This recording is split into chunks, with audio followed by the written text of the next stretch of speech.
Okay, there. Oops. So today is the 4th. Sorry, full screen.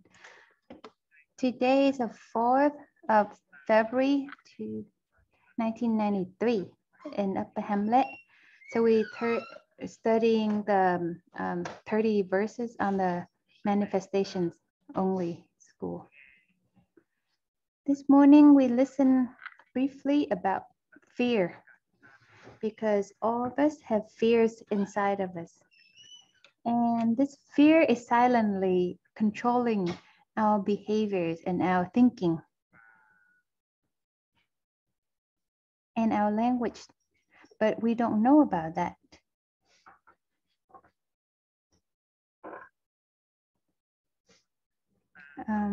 We have a depth within us.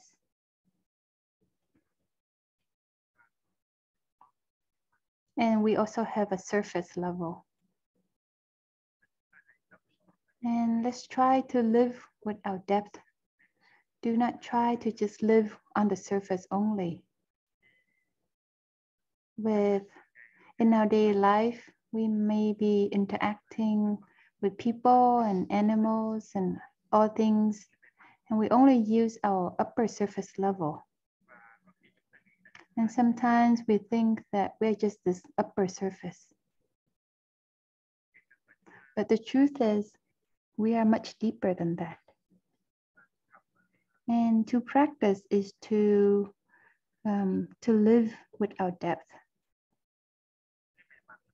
Our surface level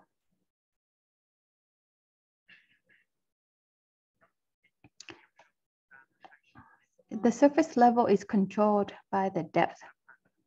So we react, we feel sad or happy, we do this or do that, we say this, say that. And we think that we have some kinds of freedom. Why we're interacting like this or behaving like this, or why we're talking or working or thinking like this. But the truth is we are being controlled by this element deep within us that's ordering us around. So we might be doing this, but we don't know why we are doing this. We think this, but we don't know why we're thinking this. We say this, and we don't know why we say this. So between the two people in us, the shallow person and the deep person,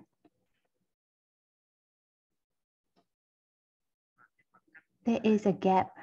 The gap between these two people, the deep and the shallow people. This gap, it gets bigger each day.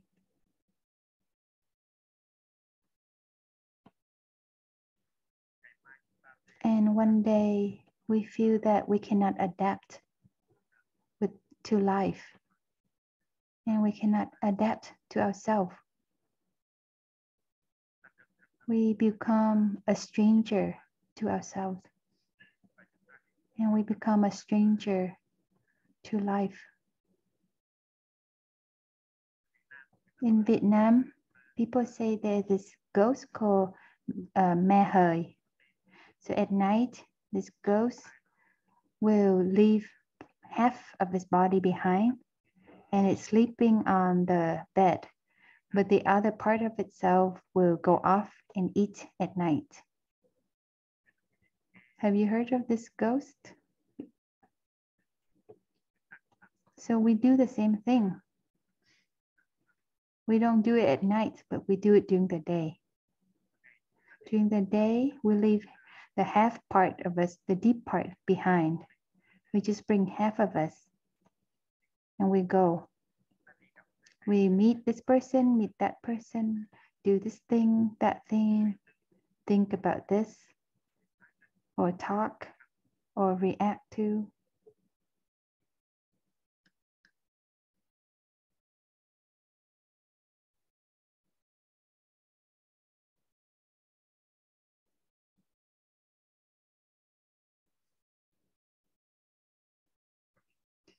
And because of this, our life is not deep. Because we only live with half of us, or less than half of us. So the practice, first of all, is to connect the two parts of ourselves together. Whenever we talk or think or do something, we should be aware that what we say, we think, or act on, what kind of roots they have, what roots they have in the depth of our soul. And that depth is connected to our ancestor and connected to the universe.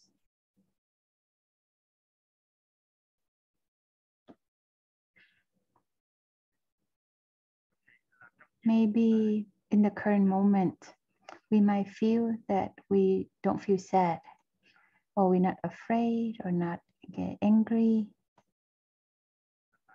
Because that sad, that fear, or that anger, it lays deeper below, and we only live at the upper part. So in that moment, we don't feel sad or angry or fearful. But the truth is that sad, that fear, that anger is there in us, but it silently controls us, order us in a very indirect way. So that is called these internal knots, the fetters, Samuel Chana, these things that bind us and control us.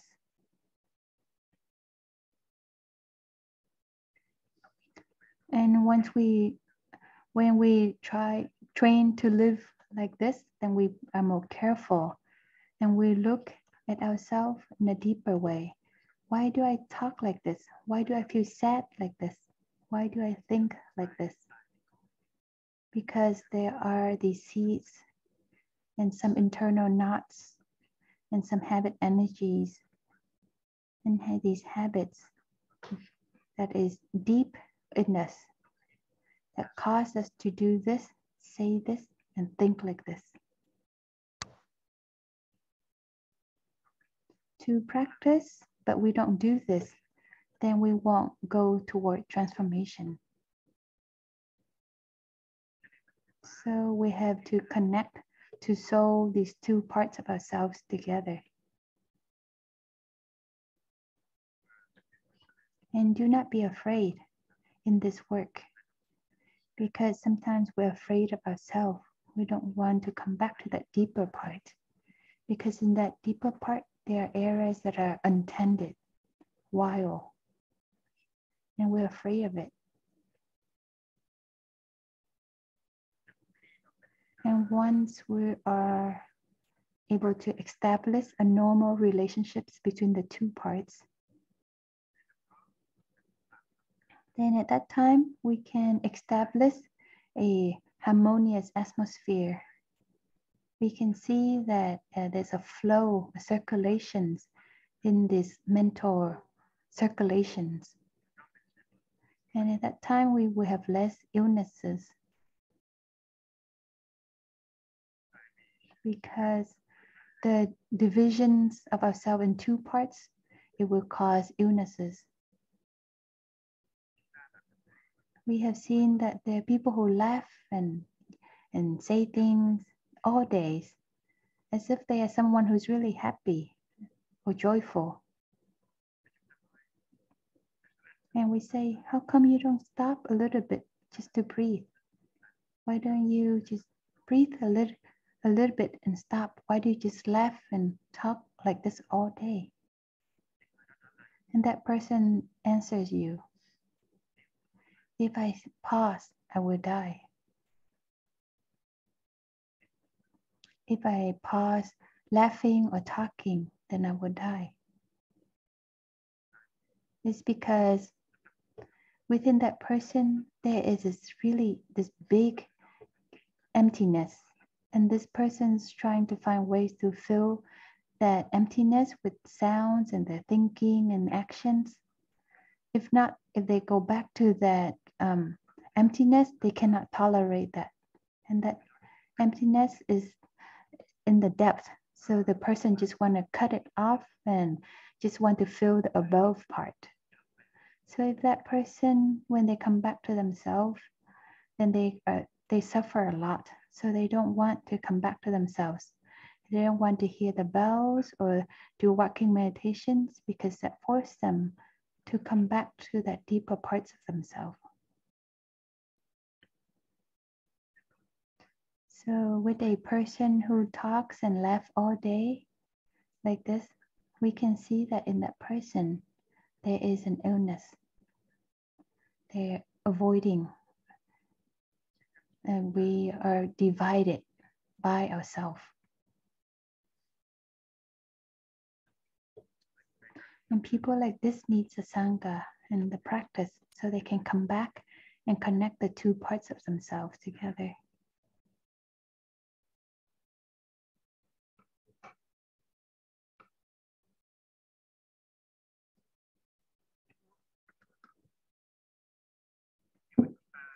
If we listen to the Buddha's teachings well, then we can see that the Buddha taught us this. He said, monastics, this is the root of a tree. You can sit at the base of this tree. This is an empty room. You can sit down in it. This is a quiet road. You can do walking meditation on it. We do not need a lot. We only need a root of a tree, an empty room, and a quiet road. So we can come back with that deeper part of ourselves. But if we only just are afraid and all day we want to be interacting in a big crowd, then we are avoiding and we do not want to come back. And the Buddha said this in the sutra, here is the base of the tree, an empty room, a quiet road. You can come back to practice. You do not need to have a big temple, big hall, anything.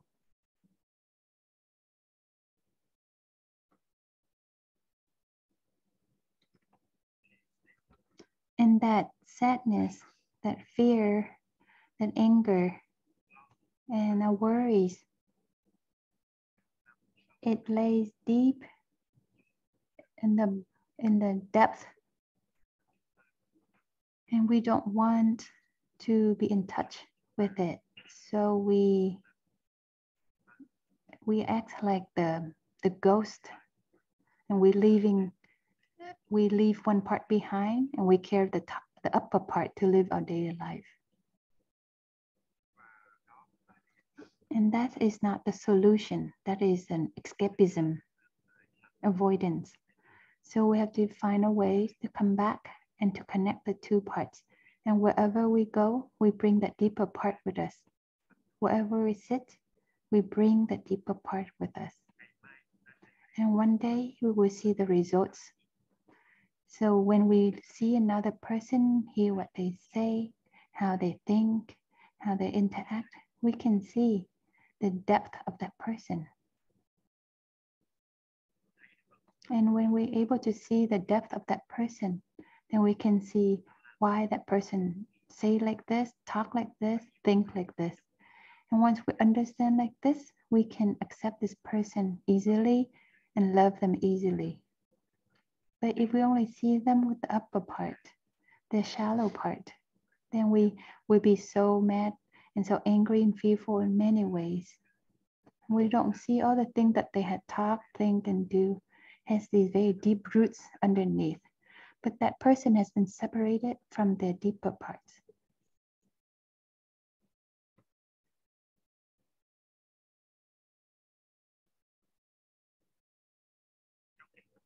In the sutra, the Buddha taught about the 5 remembrances to help us to be in touch with our fears. The fear deep in our psyche. Of course, the Buddha taught us to be in touch with our sadness, our anger, and our worries.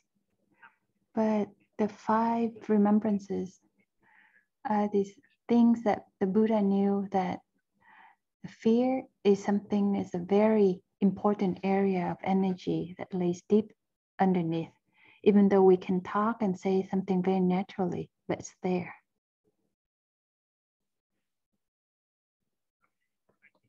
Maybe we think that we are not afraid, but the truth is, at the deeper part, we have that fear, and that fear might be great. And if we only practice, we just practice mindfulness, we can see that fear manifest. In our life, we often are afraid of other people. They're afraid that they have an idea, an image bad about us. We want to present us as the not a bad image. We're often afraid of that people would have a bad image about us. When we put on makeup, put on clothes, and this is because we are being controlled by that fear in a very quiet way, silently. When we look at ourselves in the mirror, we comb our hair, put on clothes, put on shoes. We think that maybe all these actions are very simple. Everyone does that. But maybe these acts are being controlled by the fear within us. Fear, afraid that people have this bad image about us. A bad image about how we look, our appearance, our body. We're afraid people have a bad image about the content of our mind.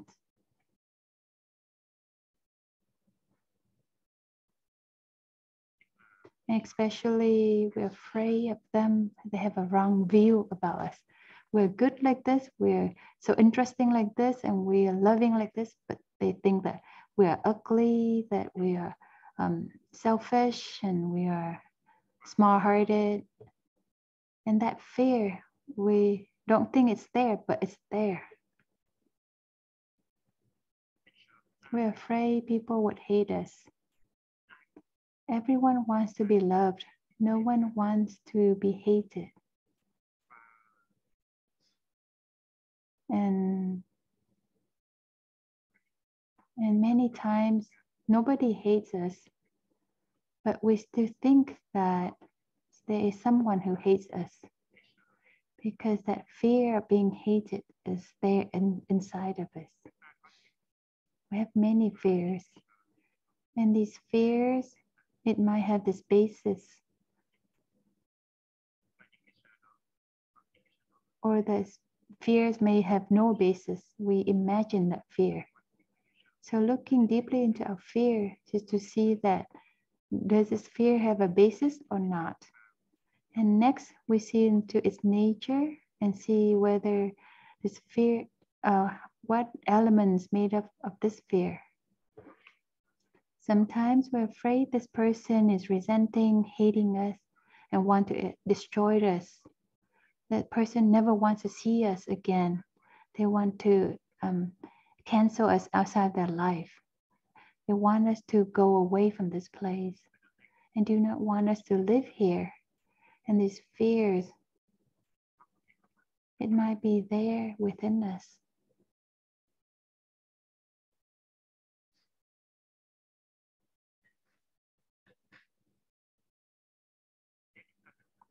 If we are loved, we're afraid that one day that person will not love us anymore, or that person will hear the words from other people and they won't love us anymore. And we are not loved, then we're afraid that we will never be loved. So there are many fears. We're afraid of loneliness. We're very afraid of loneliness. As an older person, not of course, we will be afraid of being lonely.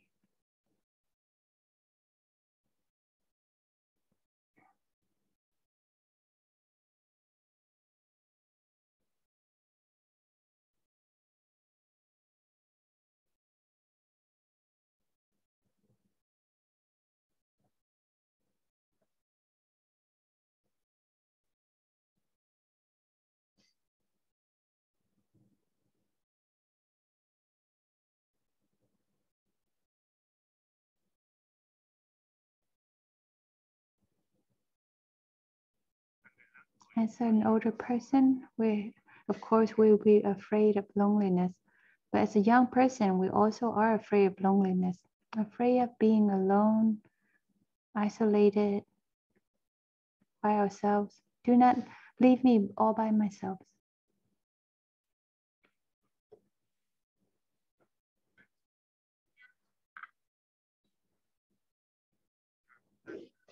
And we're afraid of being hungry or being cold or not having a place to live, becoming a vagabond or homeless.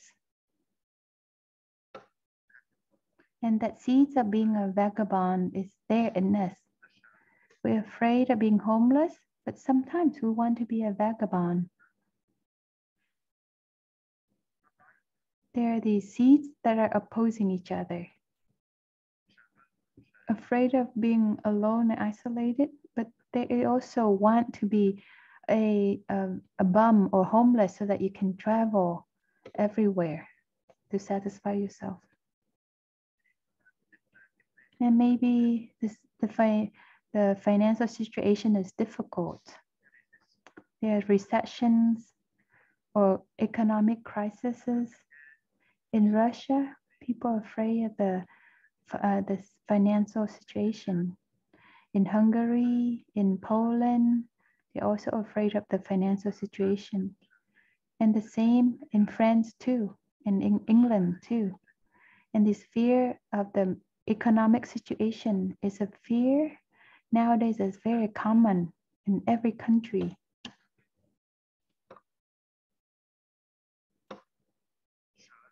We're afraid that we will never find a job. We're afraid that the work we currently have now, and tomorrow we would lose this job.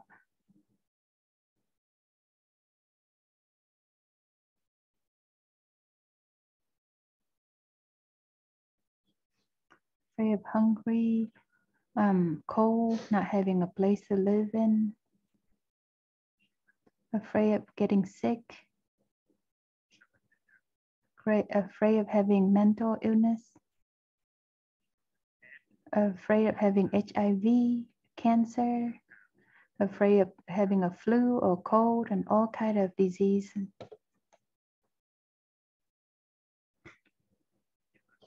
Especially afraid we get sick when we're old and there will be no one to take care of us. Now we're young and we might have someone to take care of us now, and we can also take care of that person. But when we're old, can we be helpful to anyone else? And who would help us? So we're afraid of that. We're afraid that when we get old, there will be no one to take refuge in. No one will love us. Afraid of losing a person we love. Afraid of losing the place of refuge. When we get old, we get uglier and we have more powerless. We have to rely on other people and ask for help. We're so used to taking care of ourselves and independent and not asking for help. We're not young forever. So even though we're good now, but when we're older, if we cannot help others, then they might not help us.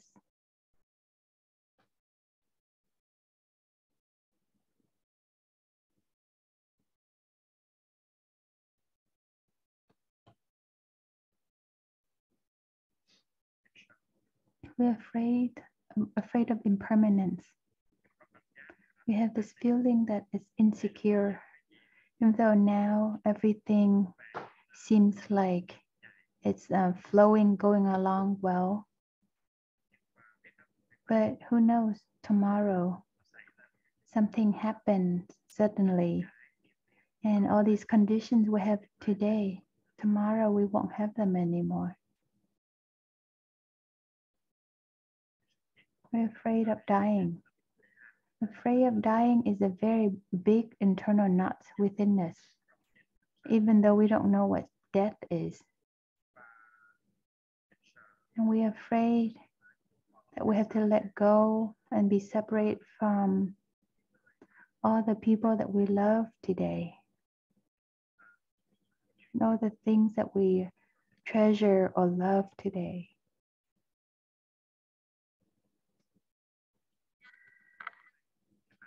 Today, we might be grasping onto a few things, and we'll be able to stand because we are grasping to those objects.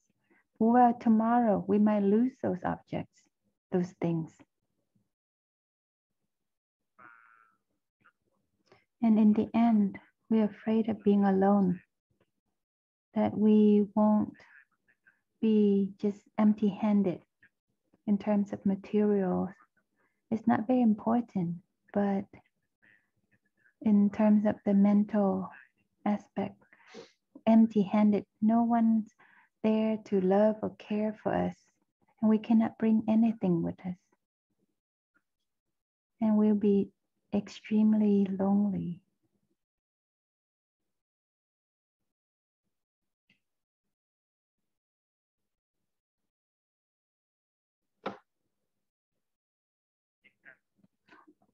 War is an object of fear. And many people in us are suffering from the war in the past caused suffering for us, but the war in the present also. Many of us have been immigrants or refugees, but we don't know that we might be a refugee in the future again.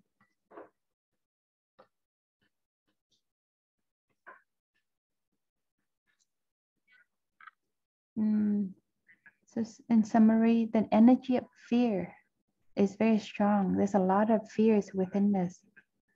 But because that energy doesn't cause us to be at peace, so we avoid and don't want to be in touch with that energy. That energy is at the deeper part of ourselves. So the Buddha taught us to practice the 5 remembrances so we can come back and get used to that fear. And once we used it, we can look deeply into it.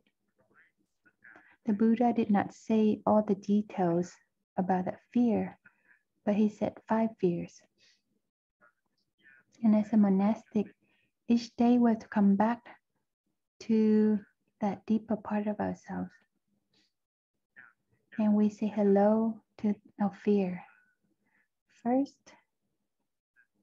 is, I will have to get old. I cannot avoid the truth that I will get old. I'm not the nature to grow old. I cannot escape old age. That's the truth. It's not pleasant, but we have to be in touch with it. So we are 20 years old or 40 years old. We still have to be in touch with that truth.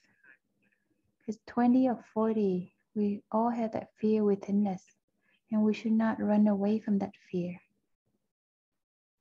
Running away is a method that people often employ, and they're running away from our fear and other things. So we become aimless, become this ghost.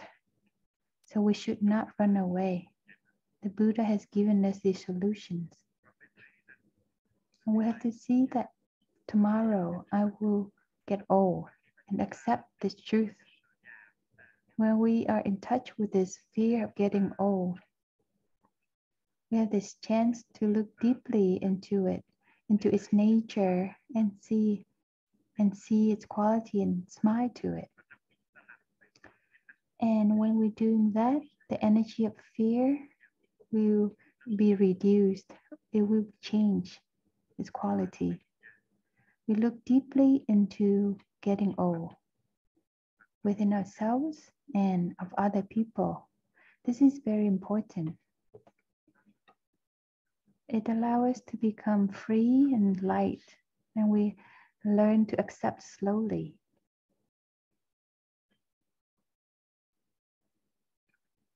So we have to learn to get old, learn to be old in a very happy way. It's very easy. The art of being a grandpa, the art of being a grandma. These are things we need to learn. Grandma, grandpa can have a lot of happiness than younger people. There are those who are older, but that's when they learn how to live happily. In their younger age, they were suffering and they run around and they could not taste the happiness.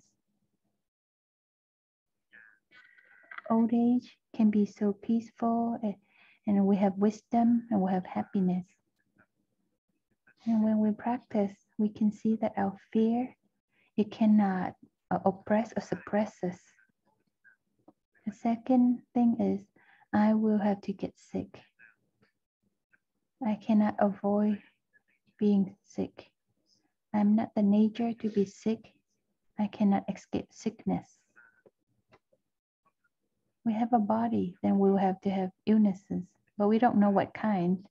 But we know that if we live happily and healthily, then we'll have less illnesses.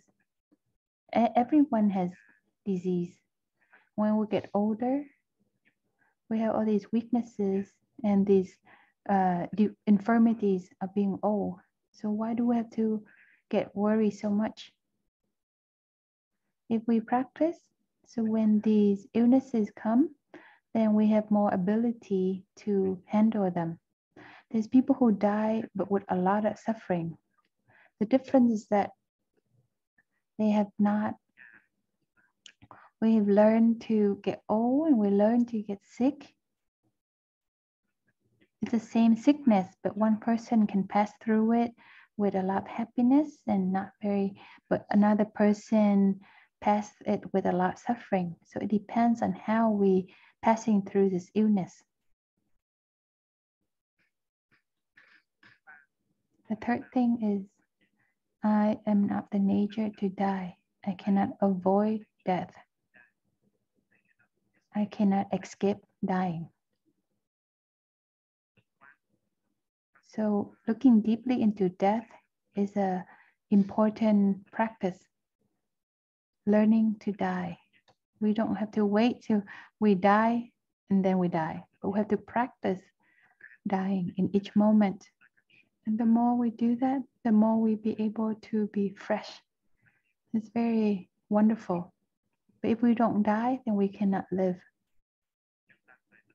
We have to learn to die each day. And because of learning to die, first of all, is being aware about death, that we're able to live truly. And one day, we see that death is not something so terrible. It's just something small, and it cannot shake, cannot touch you. We're not so afraid of death. We're not afraid when we have this wisdom about no birth and no death. But in the beginning, we have to accept death. And death, first of all, is our ideas about death. It's the same as being old or getting sick. First of all, is our ideas about getting old and sick. And those are the ideas that kill us. It's not the old age or sickness that kill us, but it's our ideas. There's some death that is so smooth and so quiet and so liberating, but we are so afraid of it. We are afraid for many years and needlessly. And the fourth thing is, all the people I love today, all the things I cherish today,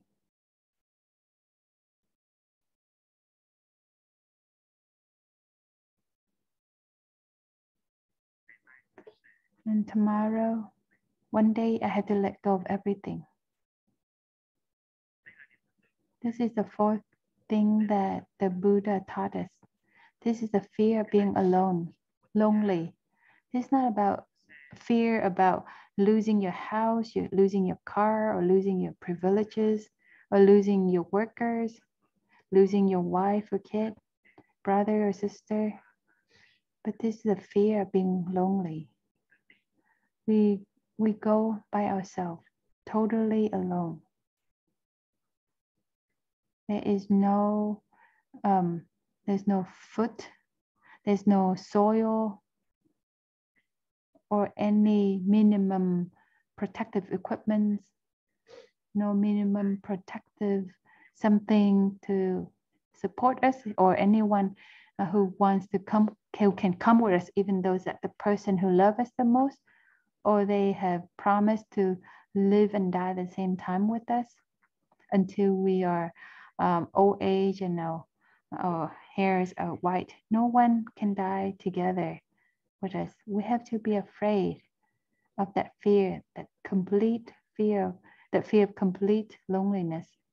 But first of all, that is just an idea, and it pushed down on us. And whenever we touch that idea, we suffer so much.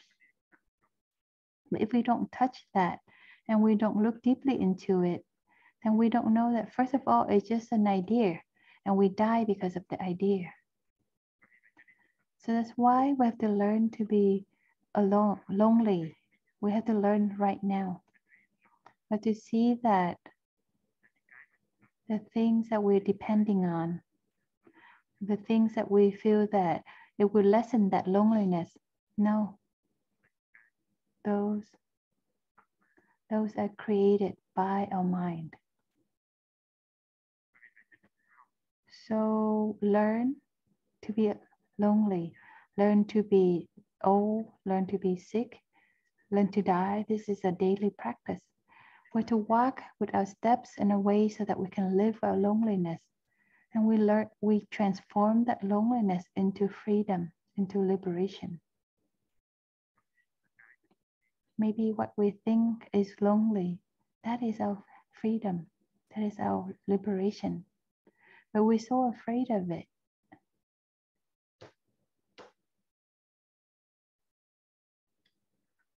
The fifth thing, I will go all by myself, and the only thing are my actions that go with me. Tomorrow I will leave all by myself, and the only things are my actions, my karma, that would go with me. I am the inheritance of my karma. I'm the only one who inherits the karma. So I would inherit all of my karma actions.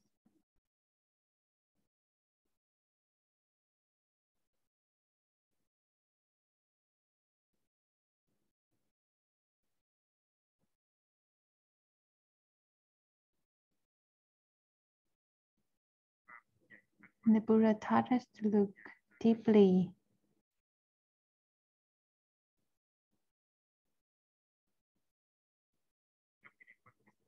in this last remembrance, this deep looking. We are the person who will inherit our own, from our own self. This is the inheritance of our bodily and speech and actions. And indirectly, the Buddha taught us the ideas about loneliness, ideas about fear.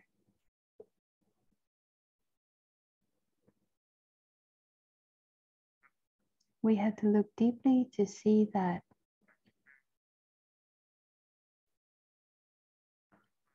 we always have these karmic actions following us, and it could be positive or negative.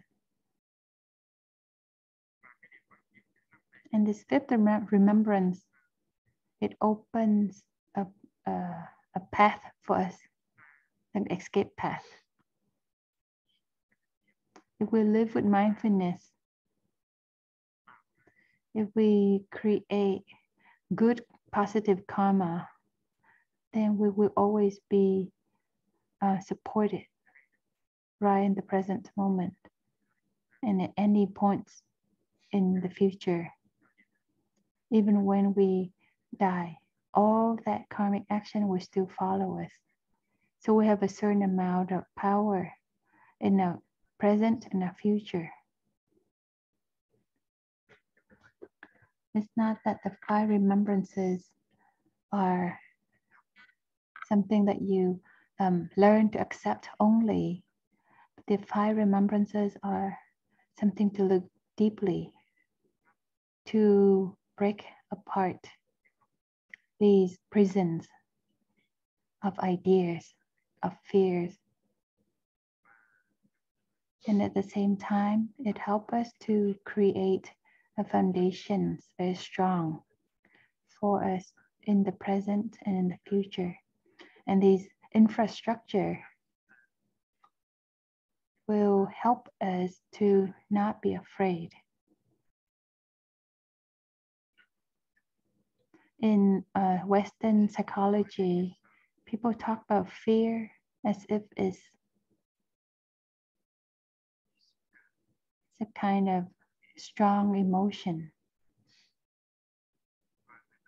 And they say that when we are prepared, then we will not be pushed around or ordered by our strong emotion.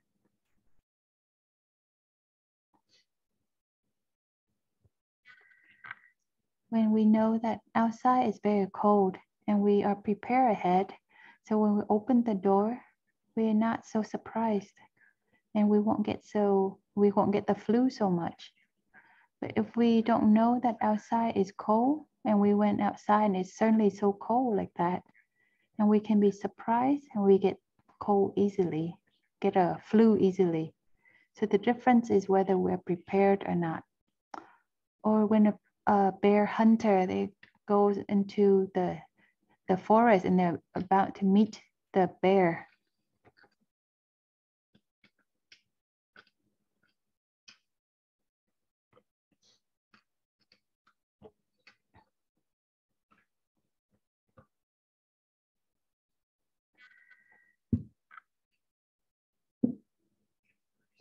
So a bear hunter in the forest, this person is prepared to meet the bear, or a tiger hunter will be prepared to meet the tiger. So when they see the bear or the tiger, they're not afraid. Not like people who just walk around in the forest, and suddenly we see a bear and we're so afraid. It's because we are not prepared. Maybe the hunter might be slightly afraid. Afraid of what? Afraid that they won't hit the target. But relatively, the fear of the hunter is not as big as the fear of a person who's not a hunter, because we are not expecting that there will be a tiger. We have not been mentally prepared to meet a tiger or a bear. So when we see them, then we are so afraid and shocked, and we were fearful.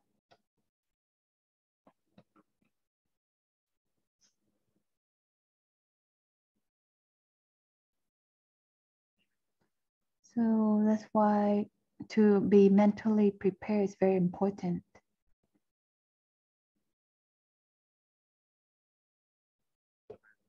Looking deeply into the contemplations of impermanence, that let us see that anything can happen. We live and we just think that car accidents or cancer, it only happens to other people. It cannot happen to me. And we just think like that. And when it happens to us, then we say, no way, cannot be. I cannot accept this. But the truth is, it cannot happen to any one of us.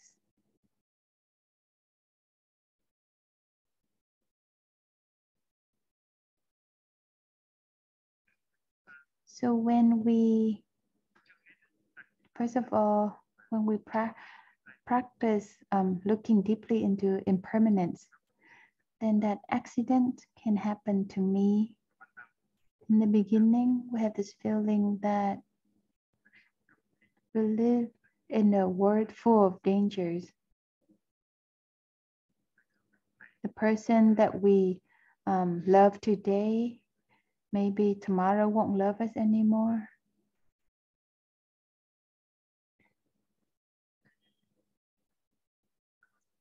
Or the work tomorrow, I will not have this work anymore. Or my health today, I might not have this health anymore. So at the beginning, we have this feeling that it's very insecure.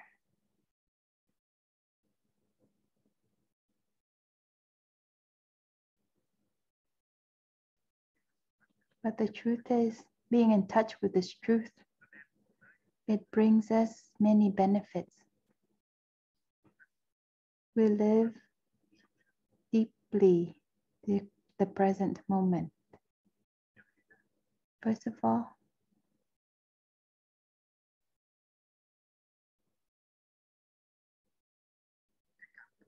this feeling that we live in this insecurity cause to feel not very comfortable. When Victor Hugo lost his daughter, her name was Leopold, and he was very hurt. He suffers a lot. He withdrew into the rural countryside in Villaki, and he did not see the sky or the earth anymore, and he imprisoned himself within his pains. And the poem he wrote in Villaki, in his heart, he really want to blame on God. He said, why is it that my daughter, so fresh, so healthy, so pretty, how can she die? And he was in touch with that impermanence, that pain. But he was a Catholic, so he finds comforts in Catholicism. And he said that praying to God, I'm coming back to God. I know that as human, we have to find God. I come back and bring back to you all of my shards of my broken heart, the shards that you have pushed and stepped upon.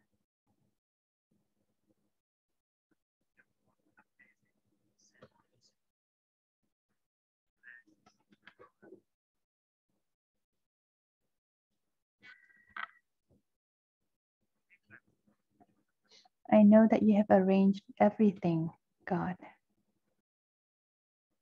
I know that you are kind and compassionate, but with us human, we don't know that. We cannot know.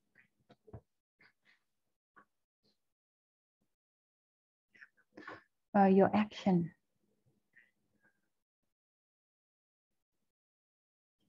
Or your plans.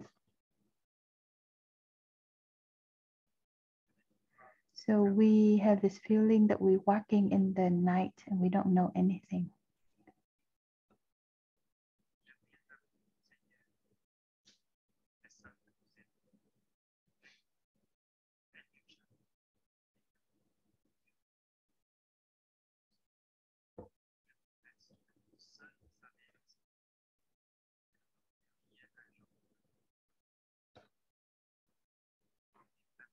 I know that only God knows what God is doing.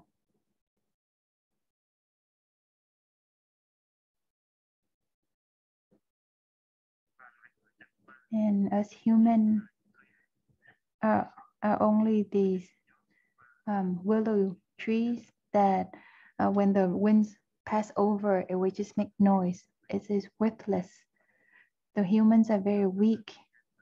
And whenever the winds pass by, all these willow trees will just shake. There is no value.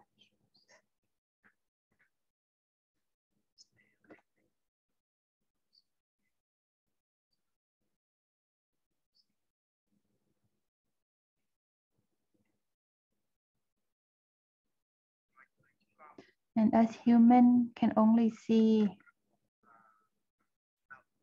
one side of things, or the other side of things. It is submerged in the darkness. So dark and so terrible that we don't know what's happening. Human will bear the burdens of so many disasters, but we don't know the reason why.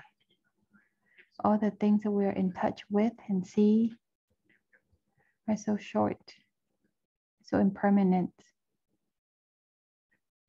and so fragile.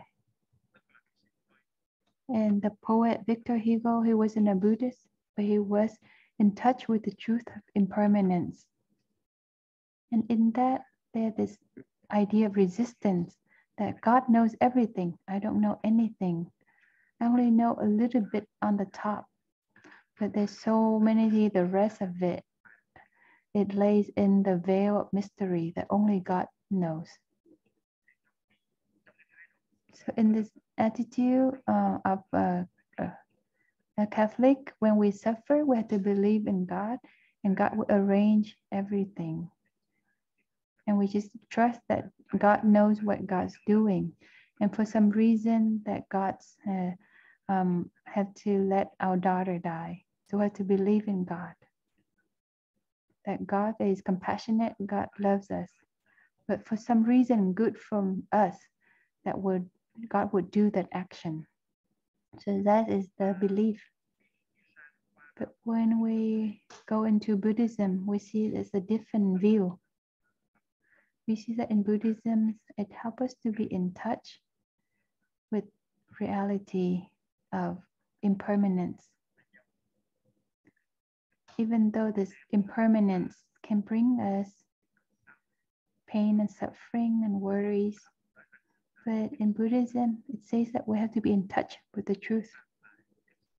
We have to be in touch with the truth courageously. The disease of cancer, HIV, or cancer, or accident, it can happen to us.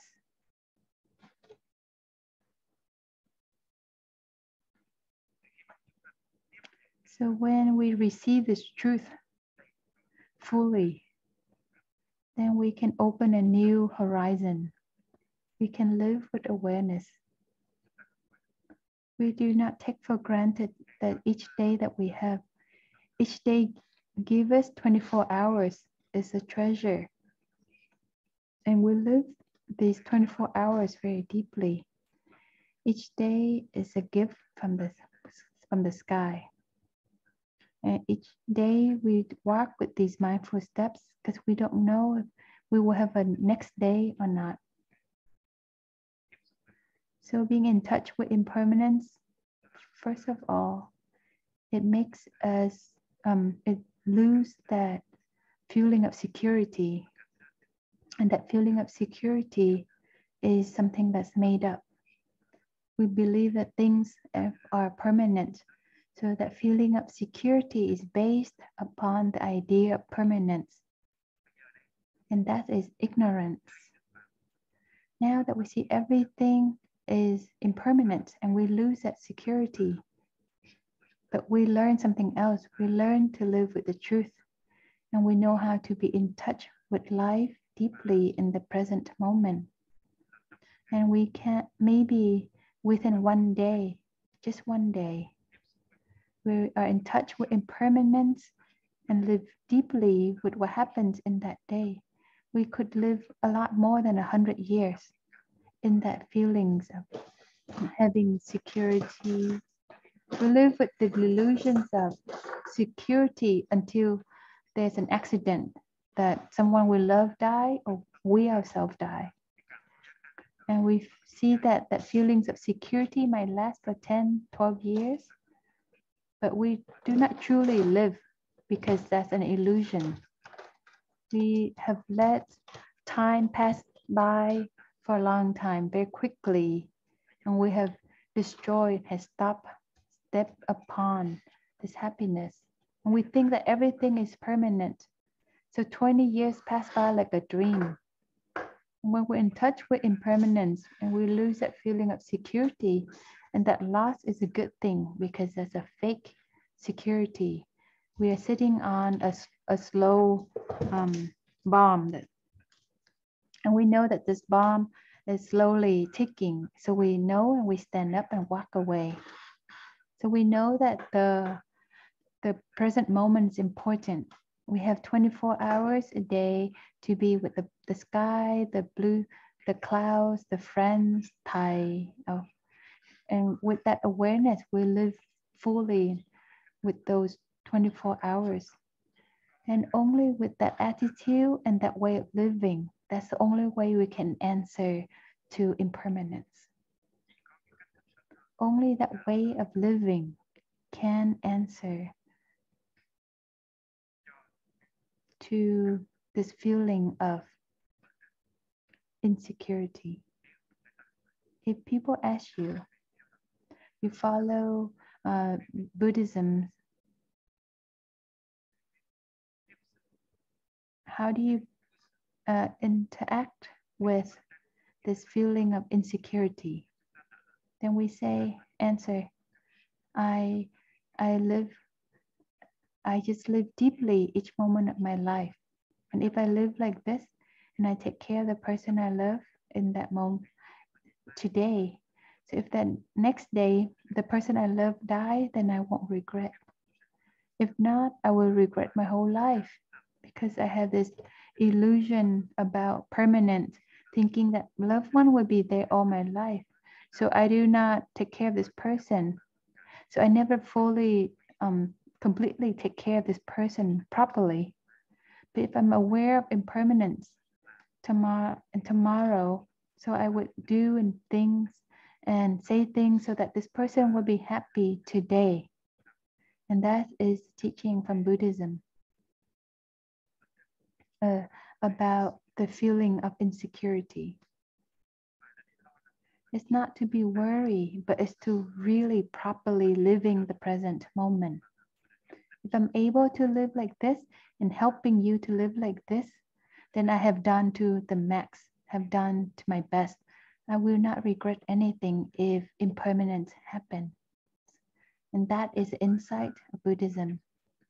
It's not that being in touch with impermanence so that you won't have insecurity or fear.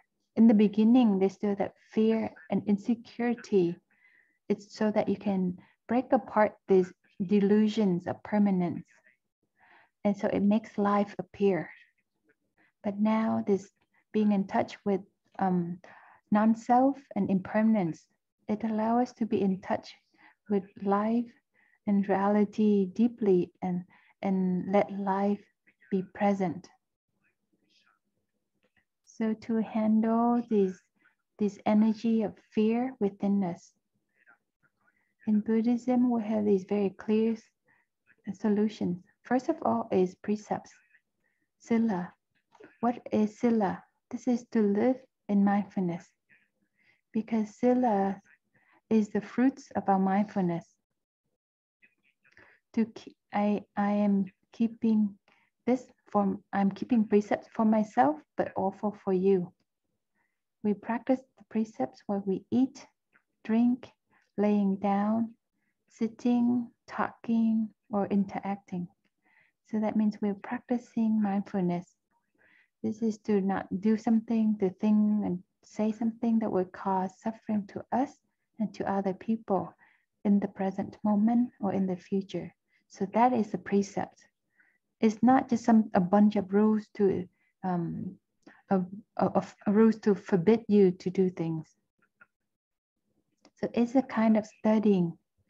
We have to live each moment with the precepts. Live in a way so that I have mindfulness awakening in this moment, so that I can preserve for myself and I can preserve it for you, to have life and to have happiness in the present moment. And that's within our reach. We cannot say that we are powerless in front of impermanence. We know that when we practice our precepts well in the present moment, then we will have nothing to fear of impermanence. And we can laugh and say that I have done all my best. Impermanence. So it means we live without regrets. Precepts show us that we have control, we have sovereignty over the situation, and we do not run away. It means that we live with two parts of ourselves at the same time.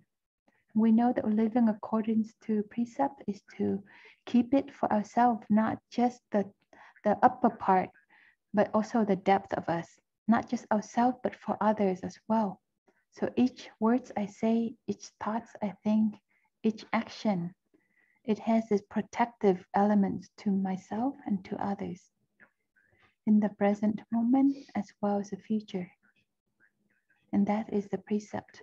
And the opposite of that is to live without any responsibility, doing things without responsibility, think about things without responsibilities.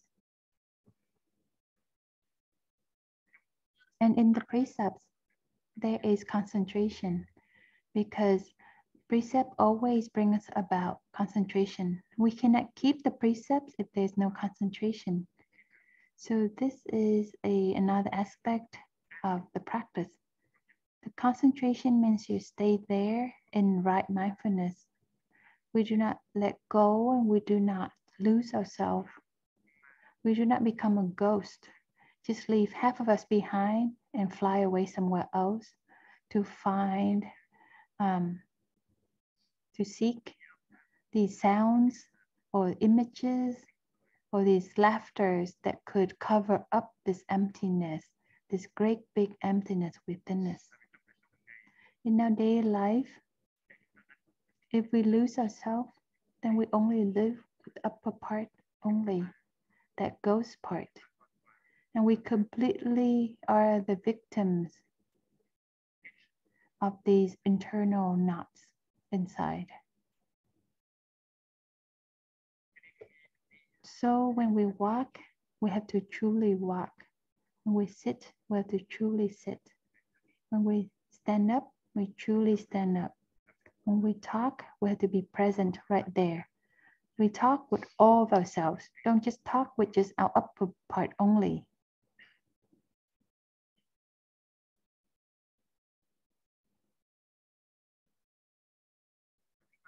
And the third thing is tăng thượng tu học. To have the precepts means to have concentration, and that means to have insight. When we live without just letting go and losing ourselves, then we become ourselves. We have the person who have two parts of ourselves connected, combining. So that precept and that concentration brings about a deeper way of looking about ourselves.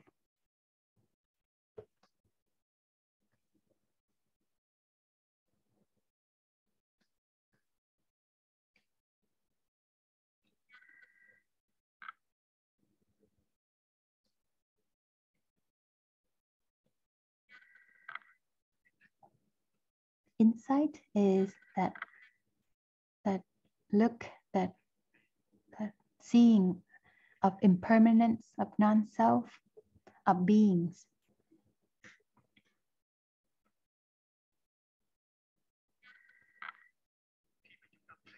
When we able to see the reality,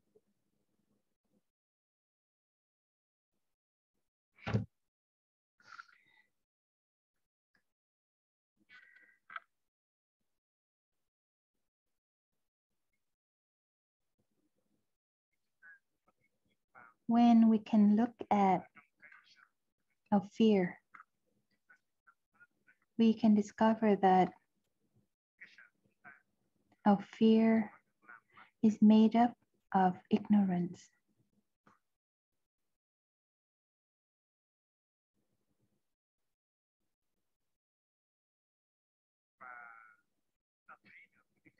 And we see all these qualities of that fear as nature, and we can be liberated from that fear.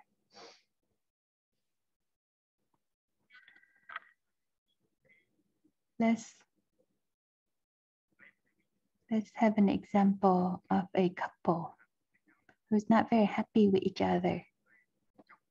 The husband often cause sufferings for the wife, or the wife often cause suffering for the husband, or maybe both people cause suffering for each other.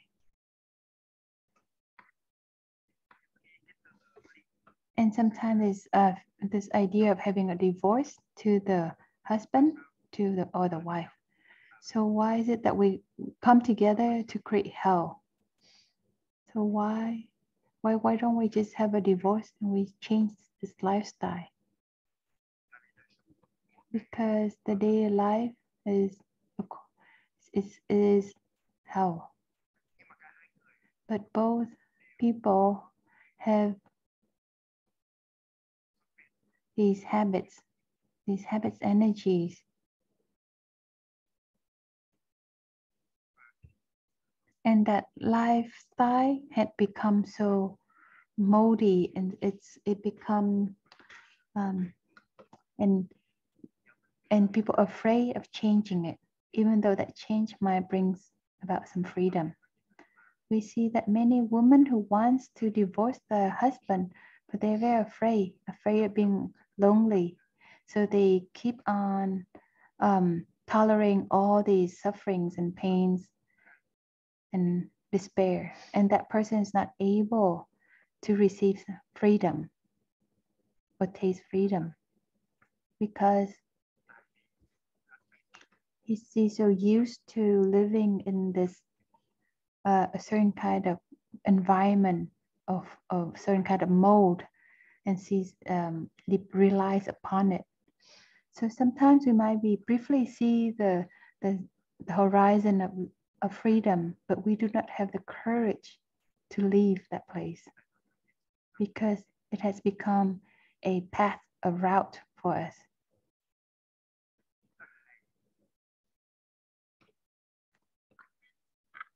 Let's look at ourselves again. We're not that couples, but we have these routes or these routines within us in our mind. We have these ideas about happiness. We have these ideas about security. It's very old, very ugly. It could be very mistaken.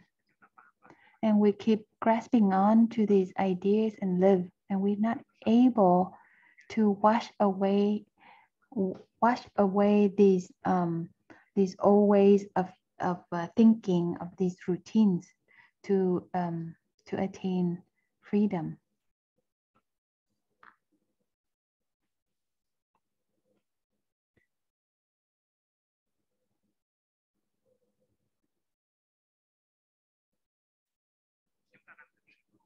We are truly suffering, but we get stuck and get mired into this suffering. We're afraid that if we leave the suffering, we might suffer even more.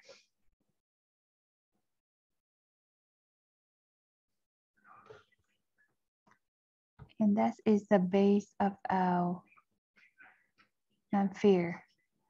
But I know that even if I am a doctor or lawyer, but I cannot base. This is not, it might not be the base that you might feel that you have security, but it might not give a way to erase this insecurity. But what we call is karma action is still keep going. When we have compassion and kindness, then we can let go. It's very specific. Compassion and kindness can protect us. And we are protected by the right actions. Our bodies, our mental feelings, mental perception, consciousness, they are protected by the karma. For example, we're talking about the Sangha. If we practice compassion and kindness in our Sangha, then our Sangha becomes a foundation that will protect us.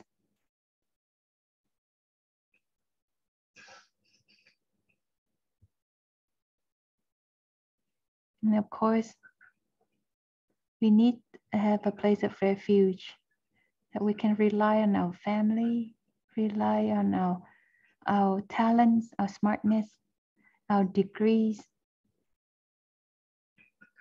But all of that are impermanent. There's one thing that is not impermanent. That is the practice that is sowing the seeds of the good karma action within us and around us. So if we're able to do this today or tomorrow, we have provided for ourselves the foundations of non-fear. So any kind of fear from us imagining, or fear that has a little bit of some basis, real basis to it, we can still handle these fears through living in the present moment with our precepts, our mindfulness, our concentrations and insight. And we sow the seeds of love and compassion, of kindness and compassion. And we can see that there is nothing that we should be afraid of, because the Buddha has taught us very clearly in the fifth remembrance, only my karmic actions are what will accompany me. Only my karmic actions are what can protect me. So those fears that we have listed, being lonely, afraid that we cannot suffer anymore, but afraid of being hungry, cold, getting sick, getting ill, and dying or leaving behind all the loved ones. So there's only one answer to these fears. That is so that we make all the seeds that we sow today, and that will become the seeds that will protect us in the future, because our karma follow us like the shadows. We do not have to wait till we die that our karma would follow us. Just practice one day, 24 hours with mindfulness, concentration, insight, kindness, and compassion. Then we already have that.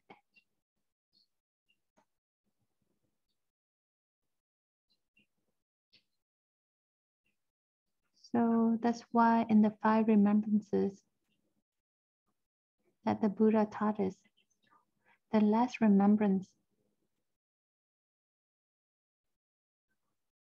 it tells us that only our karma that we have sowed and nourished, only that will follow us. And all these karma will be ripened. And that will be what will protect us. And we do not have to be afraid. That is talking about these feelings of insecurities, these accidents that could happen.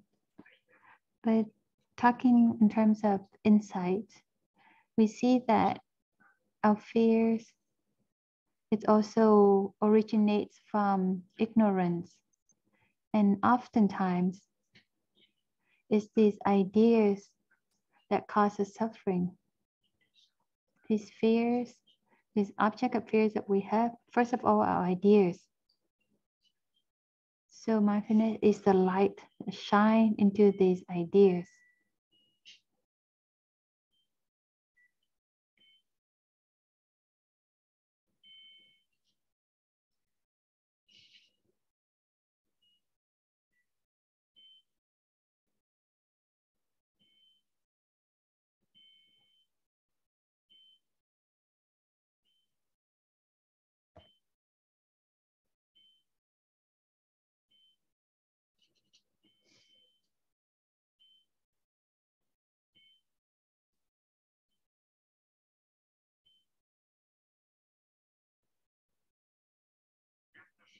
Now wisdom, insight shines all the corners of our fears, and it would liberate us from these fears. So I suggest that each of us should use our time when we sit or walking meditations to be in touch with our fears, these very real fears within us. The things that we're afraid of the most or worries about the most. But to use this time when we sit and to look deeply into these fears. You can write into a paragraph, not just for me to read, but for you. Writing is one way of looking deeply, because that fear, it follows us as if they're the ghosts or the shadows, and it controls us. And it'll be one liberation. We have to hold his hands and look and recognize it. Then we can be free. Maybe one day we sit together and you have an hour or 2 hours, and each person will write a page about your fears. And after you're done, you can read yourself. We don't need to discuss or share, but to give a time to be concentrate together. And before that, we are in touch with our fear through sitting meditations. And we bring the two parts of ourselves together as one. Thank you.